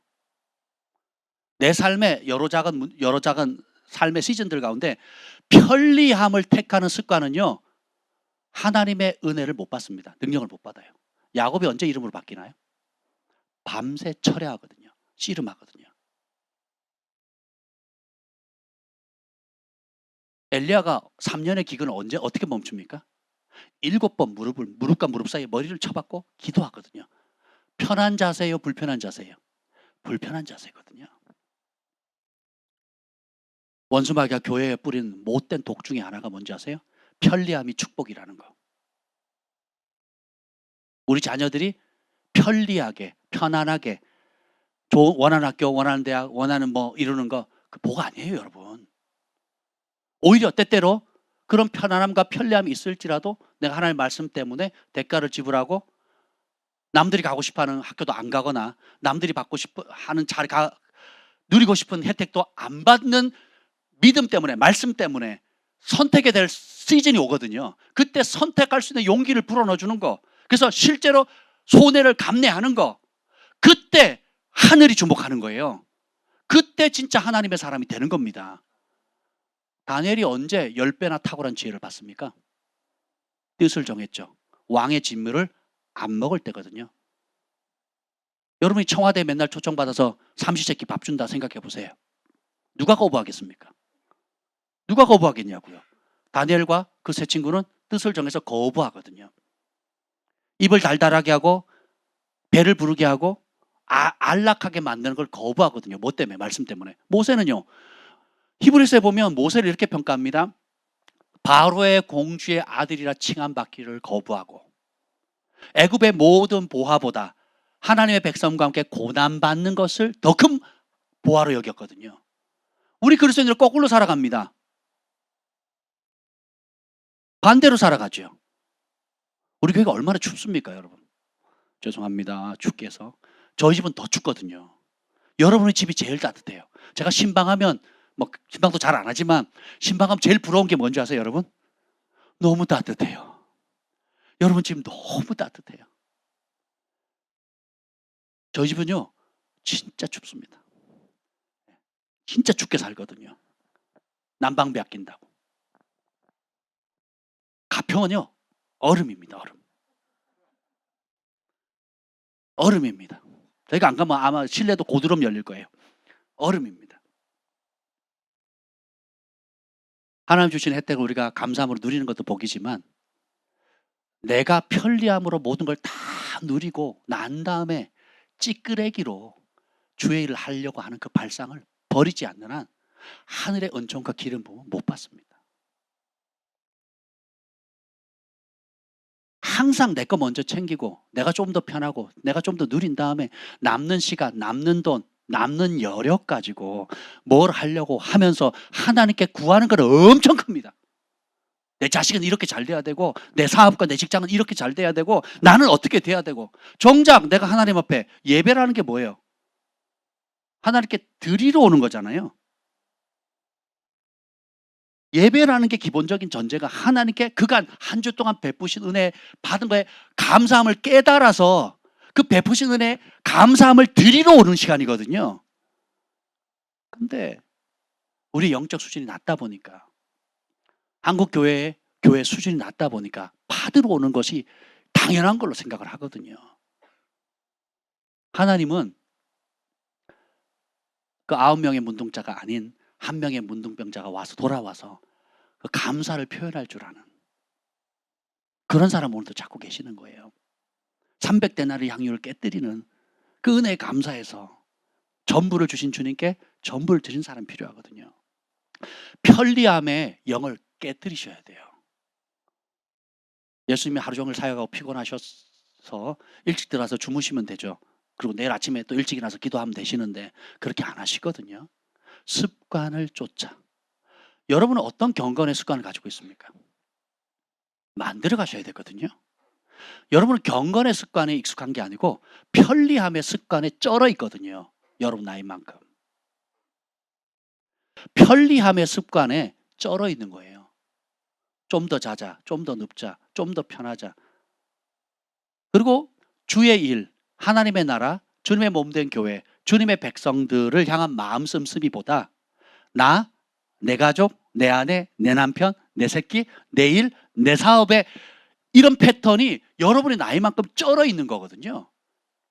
육체 연습은 약간의 유익이 있지만 경건의 연습은 내세에도 상이 크다 그랬거든요. 그럼 뭐예요? 연습, 다른 말로 하면 훈련이 필요한 거예요. 훈련 전문가가 여기 있잖아요. 우리 김 목사님처럼 훈련 잘 시키는 사람이 어디 있습니까? 따라오기만 해도, 출석 도장만 잘 찍어도, 그 지도를 소중히만 여겨도 여러분 내세의 상을 잃지 않는 어마무시한, 또 이 땅에서 여러분 부르심을 발견하고 그 부르심을 이루고 모든 원수들이 들어왔다는 영적인 용사로 무장될 수 있습니다. 부모가 그렇게 잘 살면 그 유업을 그대로 누가 받아요? 자녀들이 받거든요. 그런 거는 안 보이고 자녀들이 믿음이 잘 되기를 기도하고 있어요. 부모가 헌신하지 않으면서 자녀들의 믿음이 헌신된 믿음을 갖기를 원한다면 위선이죠, 위선. 아이들은 부모가 하는 말을 듣는 게 아니라고 말씀드리잖아요. 부모가 하는 행동을 보는 거거든요. 이런 형편에도 하나님 앞에, 저런 형편에도 하나님 백성을 위해서, 이런 힘겨운 상황 속에서도 먼저 그의 나라와 그의 의를 구하는 엄마 아빠의 아름다운 모습과 입술의 고백과 찬양과 감사를 자녀들이 그대로 보는 거거든요. 그거는 1000번의 설교보다도 강력한 파장을 가져옵니다. 편리함의 영이 깨지시길 예수님의 축복합니다. 제가 늘 집회 때마다 느끼는 거지만 우리가 10주년 또 집회를 하잖아요. 또 뭐 다른 기타 여러 이유로 외부에 아주 귀한 기름 부음 받은 종을 모실 때 보면 어떤 때는 이런 생각이 들어요. 예를 들면 우리 형제님을 위한 집회인 거예요. 이번에는 제 기도를 하다 보면, 아니 예를 든 거예요. 지금 그렇다는 게 아니고 너무 진지하게 받으셔가지고 형제님을 위해서 하는 집회인데, 그래서 막 잘 돼서 막 사모하고 기도합니다. 근데 그 당일과 혹은 2, 3일 동안 집회를 하는데 3일 일이 터지는 거예요. 부부싸움을 하든지, 아니면 몸이 아프든지, 자녀 문제가 생기든지, 혹은 기타 뭐 부모님이 무슨 일이 생기든지 해가지고 요 분만 딱 빠지는 거예요. 그러면 제가 얼마나 속이 쓰리겠습니까? 그리고 다른 교회 외부 분들이 와가지고 은혜를 다 받아 챙겨가는 거예요. 되게 불쾌합니다. 나의 영적 가족을 위해서 준비해놨는데 이웃집에서 와가지고 다 챙겨 먹으면 어떻게 해요? 불쾌하죠. 안타깝다는 거예요. 원수마귀가 기가 막히게 알아요. 이번 집회는 누구를 위한 집회라는 거 기가 막히게 아니까 어떻게 해요? 가장 약함을 건듭니다. 엄마들에는 아기를 건드려요. 꼭 집회만 하면 애들 아픈 집안 있죠. 뭐 다르게 뒤집어놓으면 뭔지 아세요? 그 집안의 우상은 아기입니다. 아기. 그래서 아기가 아프게 하거나 기타 여러 가지 문제가 생기게 하는 거죠. 어떤 사람은 사업적인 문제를 빵 터뜨립니다. 이거 뭔지 아세요? 물질이 주인이거든요. 그러니까 물질을 건드려 버리면 교회 안 나온다는 거 알거든요. 시험 든다는 거 알거든요. 그러니까 물질에 뻥크를 내게 만드는 거예요. 계약이 뒤틀어지거나 또 기타 물질과 관련된 여러 가지 시험거리를 만들어 버리는 거죠. 어떤 사람은 자기 몸이 조금만 불편하면 자기 몸이 우상인 사람이 의외로 많습니다. 남이 아픈 건 괜찮은데 내가 아프면 막 화들짝 놀래요. 조금만 아프면 막 내가 막 죽을 것처럼 막 뭐 그렇게 반응하는 사람들이 있어요. 그리고 기타 환경적 여러 요소를 통해서 각기 약한 부분들을 콕 찌르거든요. 그때 승리하셔야 돼요. 믿음은 가지고 있는 게 아니라 그랬어요. 예, 그걸 이기는 겁니다. 그걸 돌파하면 그 영역은 다시는 침범 못해요. 침범해도 툴툴툴 털고 그냥 쉽게 지나갑니다. 편리함의 영이 안일함의 영이거든요. 그래서 하나님의 기회를 놓치게 만들어요. 그리고 하나님이 주신 축복은 두 가지 기능이 있는데, 이 하나님이 주신 축복 잘 들으세요. 이 축복을 하나님 뜻대로 사용하면 하나님의 영광을 나타내고 많은 영혼들을 구원할 수 있는 영광의 통로가 됩니다. 근데 하나님의 축복을 내가 그 가치를 모르면 어떻게 되는 줄 아세요? 그 축복에 압사당하는 겁니다. 그래서 축복은 무너뜨리는 역할도 하고 세우는 역할을 합니다.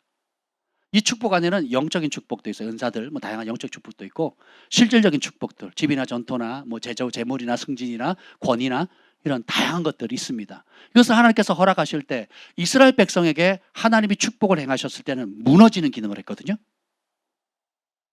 욥에게 하나님 축복했을 때는 하나님의 영광을 나타내는 통로가 됩니다. 그래서 욥이 자녀들을 위해서 제사를 지내고 속죄 제물을 드리고 성중에 관한 고아와 과부들 다 돌봤거든요. 똑같은 복인데 백부장 고넬료에게 임했을 때는 그 권위와 축복을 통해서 회당을 짓고 가난한 사람을 구제하고 그리고 하나님께 기도 더 가까이 나아갈 수 있는 축복이 됐는데, 사울 왕에게 그 권위와 축복이 임하니까 하나님을 등지고 하나님을 대적하고 더 안일함과 편리함과 자기 명예를 강화시키는 길로 갔거든요.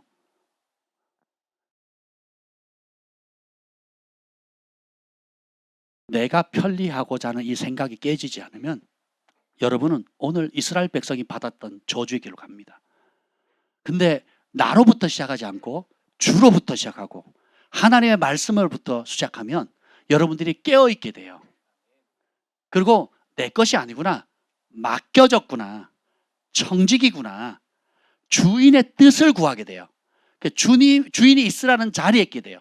주인이 쓰라고 하는 자리에 쓰게 하고 분배하게 하게 되는 거죠. 어마무시한 차이입니다, 이게. 2023년도는 이 안일함과 편리함의 영이 깨지시기를 예수님으로 축복합니다. 지금 이 말씀은 성령께서 주시는 말씀이에요. 여러분 영에 깊이 새기길 축복합니다. 성령께서 오늘 저와 여러분에게 지금 주시는 말씀이에요. 안일함과 편리함의 영이 깨어질지어다. 그럼 무엇을 받아야 됩니까? 모세의 영을 받아야 돼요. 모세는 애굽의 공주의 아들의 칭함을 거절하고 하나님의 백성들과 함께 고난받는 것을 택했다 그랬죠. 애굽의 모든 보화보다도 그리스도를 위해서 받는 순환을 더 귀하게 여겼다 그랬거든요. 이 땅의 축복과 안락함은 잠깐이에요. 그런데 우리가 예수님과 하나님과 하나님 나라를 위해서 수고하고 헌신하는 이 모든 영혼을 살리기 위해서, 주님의 몸된 교회를 세우기 위해서, 하나님 나라를 확장하기 위해서 우리가 드려지는 모든 것들은 어떻게 해요? 영원한 영광으로 남거든요. 이 가치가 보이시길 축복합니다. 그러면 이제는 어떻게 돼요? 대가를 지불하는 거예요. 패턴을 바꾸셔야 돼요. 시간의 패턴, 예배를 드리는 태도, 물질을 쓰는 태도. 그래서 여러분들이 한번 쭉 다시 한번 돌아보세요.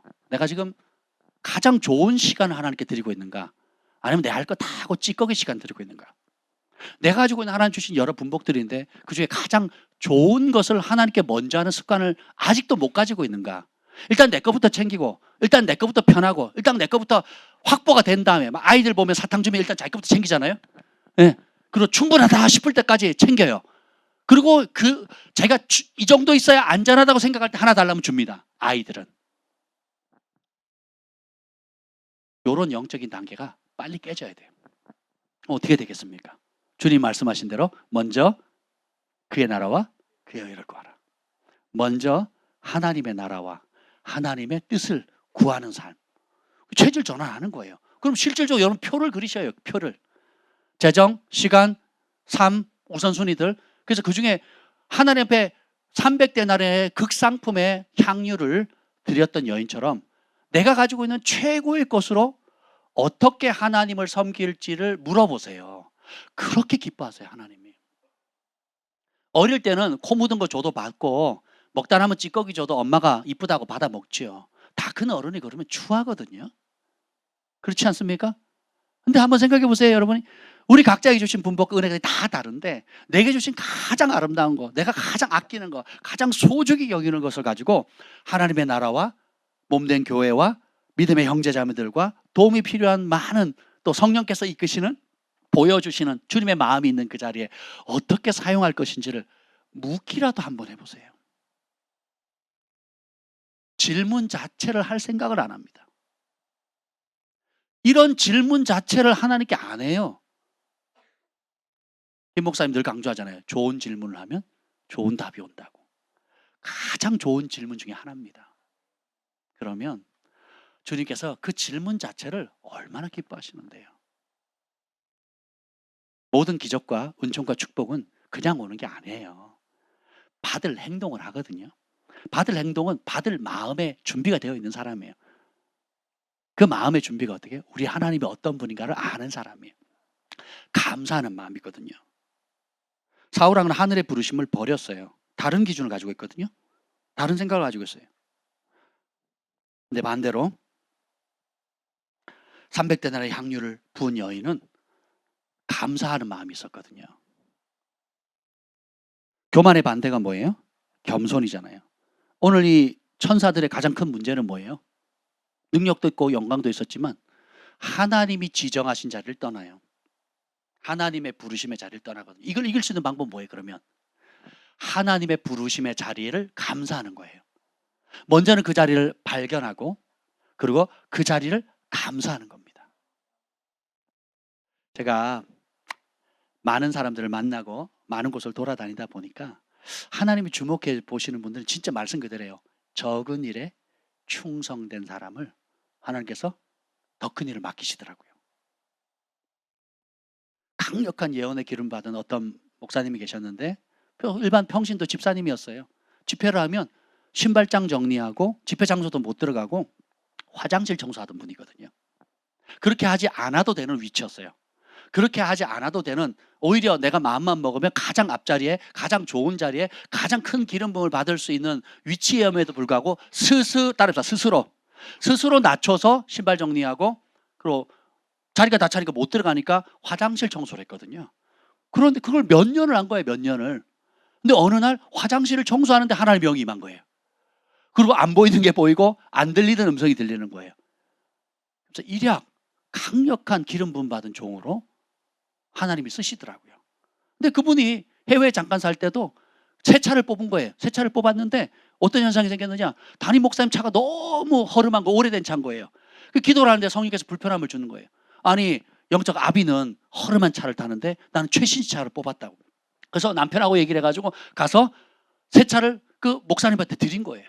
근데 이게, 그리고 그 해외에서 사는 동안 몇 년 동안 모든 간식, 교회에서 필요한 간식과 교회에서 필요한 그 어떤 그 먹는 것에 관한 것은 이 가정이 다 책임을 진 거예요.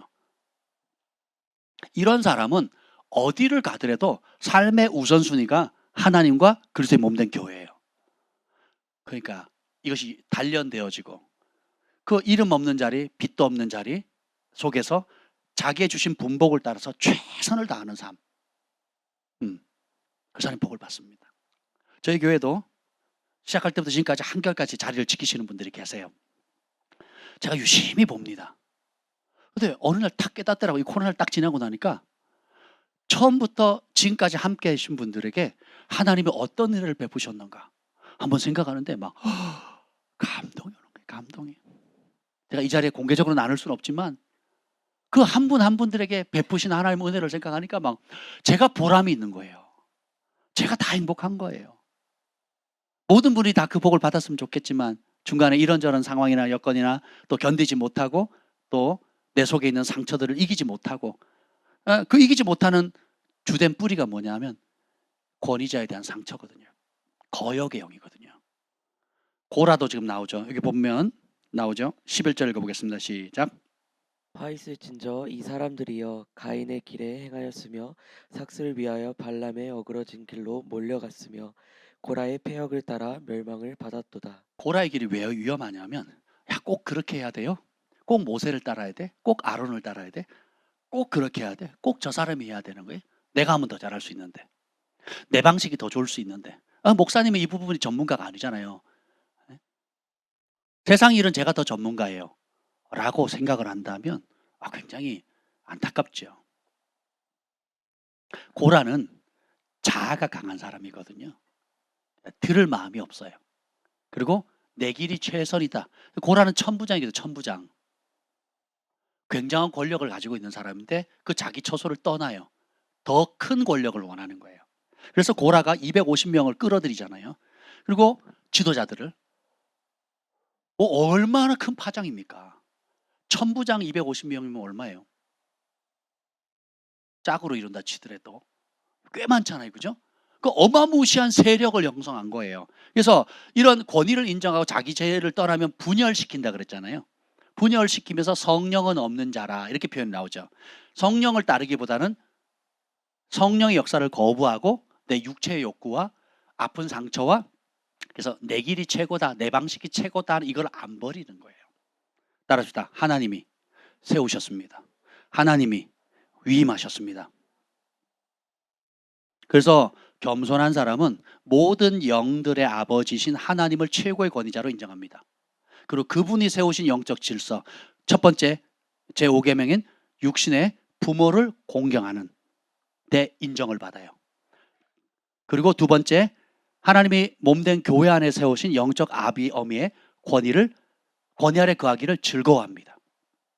그러면 이 사람은 검증되는 거예요. 근데 어딜 가도 들이받는 기질, 어딜 가도 내 생각이 더 뛰어나다라는 생각이 불쑥불쑥 일어나는 사람, 예배 때는 잘 모른다니까요. 예배 딱 끝나고 마치고 집으로 돌아가는 운전, 버스 타고 하는 길, 또 한 주간에 집에서 내 입에서 권위자에 대해서 어떤 태도와 어떤 말을 하고 있는지가 진짜 여러분의 모습이에요. 부부 사이 하는 대화, 부모와 자식 사이 하는 대화의 가운데 여러분이 직장의 권위자든 사회 권위자든 교회의 영적 권위자든 어떤 권위자든 간에 어떤 태도로 말하고 있는지 자신을 한번 보세요. 여전히 상처가 있는지 아니면 정말 마음에 우러나는 감사와 고마움이 있는지. 그게 여러분의 진짜 열매입니다. 열매가 쭉 나오죠. 12절 봅시다. 12절 시작. 그들은 기탐 없이 너희와 함께 먹으니 너희의 애찬에 암초요 자기 몸만 기르는 목자요 바람에 불려가는 물 없는 구름이요 죽고 또 죽어 뿌리까지 뽑힌 열매 없는 가을 나무요 13절. 자기 수치의 거품을 뿜는 바다의 거친 물결이요 영원히 예비된 캄캄한 흑암으로 돌아갈 유리한 별들이라. 여기 이 사람들을 뭐라고 표현하냐면 꿈꾸는 자들이라고 나오거든요. 8절 시작. 그러한데 꿈꾸는 이 사람들도 그와 같이 육체를 더럽히며 권위를 없인 여기며 영광을 비방하는도다. 꿈꾸는 이 사람들이란 표현이 참 재밌어요. 이 뭔 말인 줄 아세요? 꿈은 하나님께 주신 좋은 건데 환상도 좋은 것인데 원수 마귀가 이걸 뒤틀어 버리죠. 하나님이 꿈이 아니라 나의 꿈을 꾸는 사람. 저도 제 삶 가운데 성령께서 영적인 은사들을 닫는 시즌이 있었어요. 그래서 제가 적어도 8개월은 방언을 안 했던 것 같아요. 8개월을. 그리고 모든 은사를 스탑시켰어요. 적어도 8개월을. 그 이상일 수도 있는데 최소 8개월을 모든 걸 스탑했습니다. 그리고 주님께서 제게 요구하신 건 뭐냐? 너는 은사로 나를 접근하는 게 아니라 나 하나로 만족하는 법을 배워라. 내 앞에 은사가 다 없고 재능과 물질과 자리와 타이틀이 다 없어도 너는 내 앞에 독대해서 나와의 관계 속에서 나 하나로만 만족하라는 거예요. 나의 말씀만으로 만족하라는 거예요. 그게요.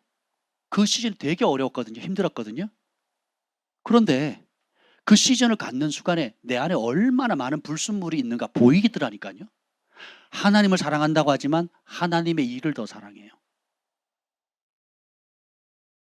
하나님을 사랑한다고 하지만 하나님의 축복과 하나님 주실 은택을 더 사랑하는 제 모습. 하나님께 영광 돌린다고 하지만 그 콩고물로 떨어지는 나에게 오는 영광을 더 사랑했더라고요. 내가 더 큰 은사를 가지고 있고 더 큰 능력을 하고 더 설교를 잘하고 더 다른 사역자보다 잘하는 이런 어떤 나로부터 시작하는 이런 못된 것들이 확 드러나더라고요. 이걸 주님께서 안 하셨다면 저는 꿈꾸는 자들이에요. 내가 만든 꿈, 내가 원하는 거, 내가 보고 싶은 거 봐요. 내가 듣고 싶은 거 들어요. 근데 뭘 버려요? 말씀을 버리거든요. 예수님을 버리는 거예요. 그러면 내가 보는 꿈과 노력하는 게 뭐예요? 내가 그린 하나님이고 내가 그린 예수님이에요. 내가 만든 꿈이에요. 그걸 예수님의 이름으로 하는 것뿐이에요. 그래서 하나님께서 이것을 내가 못 보니까 교회 안에 사도 선지자 복음 전의 목사를 교회를 세우시고 영분별하는 자를 세운 거예요. 영을 보라고. 내가 못 보니까. 그리고 양심이 살아있으면 본인이 알죠. 양심이 살아있으면 내가 가지고 있는 꿈, 내가 꿈꾸는 거, 내가 보는 거, 듣는 것이 진짜 하나님께로부터 온 건지 양심이 있으면 알죠. 그리고 무엇이 확증해 줍니까? 맺는 열매가 드러나는 거거든요. 어떤 열매를 맺고 있는지 그 열매가 드러나는 거거든요. 그것은 나도 부인할 수 없고 주변 사람들도 확연히 볼 수 있는 그런 것이거든요. 그래서 거울 삼으시길 축복합니다. 애찬의 암초는 배를 파선시키거든요. 바울이 믿음에 파선한 자라고 나오거든요. 잘 가다가 구원도 받고 은혜도 받고 은사도 받고 교회에서 직위도 얻어요. 직분도 얻습니다. 근데 믿음에 파선하는 거예요. 그게 열매예요. 그리고 자기 몸만 기르는 목자라고 그랬죠. 모든 중심이 나예요. 내가 편해야 돼. 편리하면 이제는 2023년도가 결별한 해가 될 걸 축복합니다.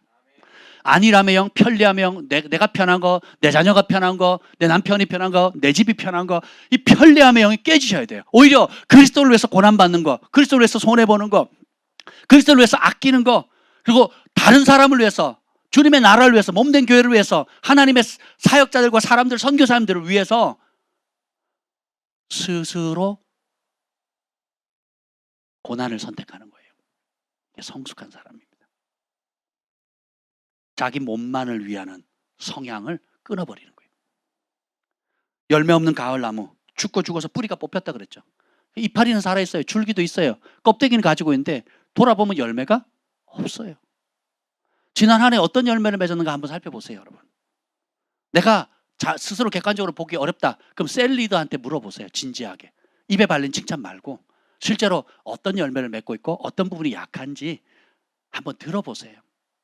네. 직면할 용기가 있는 분들은 직면해 보세요. 굉장히 달라질 겁니다. 직면하면 은혜를 주십니다. 직면하면 전환이 와요. 직면을 거부하죠. 그러면 어제의 모습 그대로입니다. 그리고 어제보다 더 악화될 수도 있다는 거예요. 근데 직면하면 새로운 세계가 열립니다. 하나님이 원래 주신 부르심의 자리로 가게 돼요. 그리고 이 하나님이 정하신 이 자리가 얼마나 복되고 내게 소중한 자리인지를 깨닫게 되는 거예요. 하나님은 그것을 주시길 원하십니다.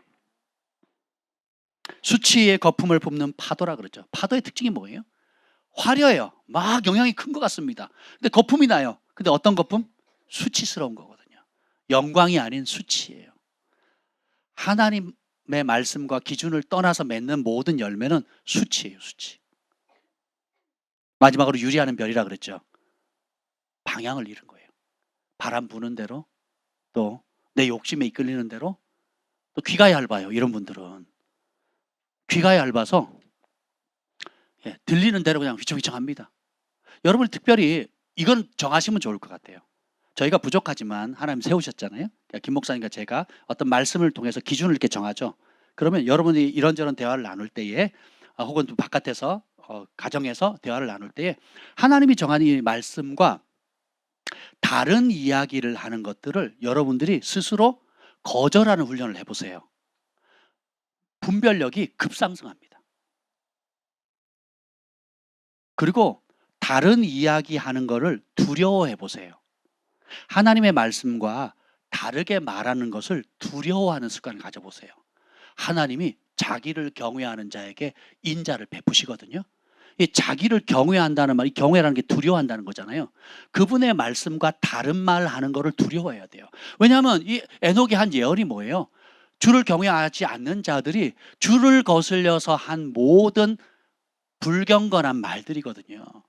그러니까 여러분들이 내가 자유의지가 있고 무슨 말인데 할 수 있는 자유가 있지만 특별히 주님께서 하시는 그 말씀, 또 주님의 말씀을 대언한 주의 종들이 전파하는 지금 주는 이 말씀에 대해서 거슬려 다르게 이야기하는 걸 두려워하세요. 이게 지혜입니다. 그리고 그 말씀과 일치된 말, 그 말씀을 사랑하는 말, 그 말씀을 붙잡고 실천하도록 내가 어떻게 적용할 건지를 씨름해 보세요. 그걸 기도 제목으로 삼으시고 그 말씀을 붙들고 기도해 보세요. 그 말씀의 혜택이 현실로 이루어질 때까지 싸워 보세요. 믿음의 선한 싸움을 싸우라, 영생을 취하라. 그럼 여러분이 그렇게 1년을 살았을 때 내년도 2024년도에는 2023년도를 돌아볼 때 어떤 말씀의 풍성한 열매를 맺었는지를 보게 될 겁니다. 하나님의 말씀은 거울이에요. 그 거울의 대표적인 예가 하나님의 선택받은 이스라엘 백성이 어떻게 타락했는지, 그리고 하늘에 죄가 없는 그 천사들 가운데 3분의 1이 어떻게 타락했는지 보라는 거죠. 그럼 우리가 굉장히 암담해 볼 수 있잖아요. 보세요. 수백만 대군이 믿지 않음으로, 구원은 받았지만 믿지 않음으로 멸망을 당했을 때에 여호수아 갈렙은 믿음을 지키거든요. 3분의 1의 천사들이 타락할 때 3분의 2의 천사들이 여전히 하나님을 경외하거든요. 사울왕이 타락할지라도 다윗은 하나님의 충성됨을 끝까지 지키거든요. 핑계할 수 없다는 겁니다.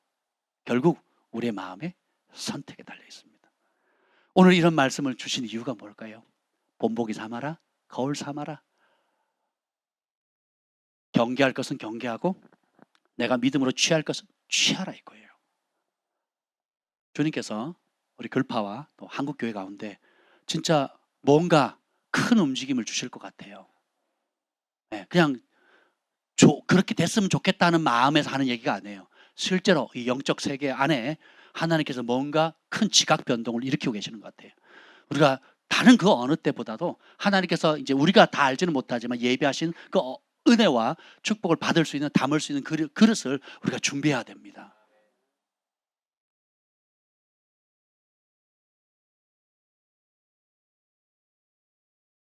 하나님의 말씀 외에 세워진 모든 다른 기준이 무너지길 축복합니다. 하나님의 말씀 앞에 내가 모든 것을 복종하는 것을 가장 즐거워하는 은혜가 있기를 축복합니다. 주님 감사합니다. 오늘 하나님의 말씀을 거울로 우리에게 주시니 감사합니다. 주님, 자기주의를 떠나 미련한 길로 갔던, 거역의 길로 갔던 타락한 천사들을 거울 삼아서 이제는 하나님 교만의 길, 나중심의 길을 떨쳐버리고 무엇보다도 안일함과 편리함의 영을 떨쳐버리고 모세처럼 바울처럼 하나님의 백성과 함께 고난받기를 즐거워하며 영원한 상급 주시는 주님을 믿음으로 바라보며 달려가는 저희들 되게 하여 주옵소서. 하늘의 부르심을 발견하게 하시고 그 부르심 따라 오직 하나님의 뜻에 내 삶을 맞추고 세상의 성공을 꿈꾸는 자가 아니라 세상을 이기는 삶을 살아갈 수 있는 저희들 되게 하여 주옵소서. 이제는 우리 주 예수 그리스도의 은혜와 하나님 아버지의 극진하신 사랑과 성령의 감화 감동 충만하심이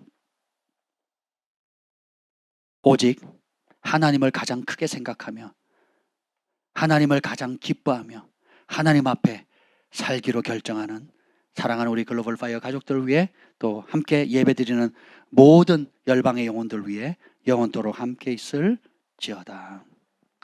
아멘.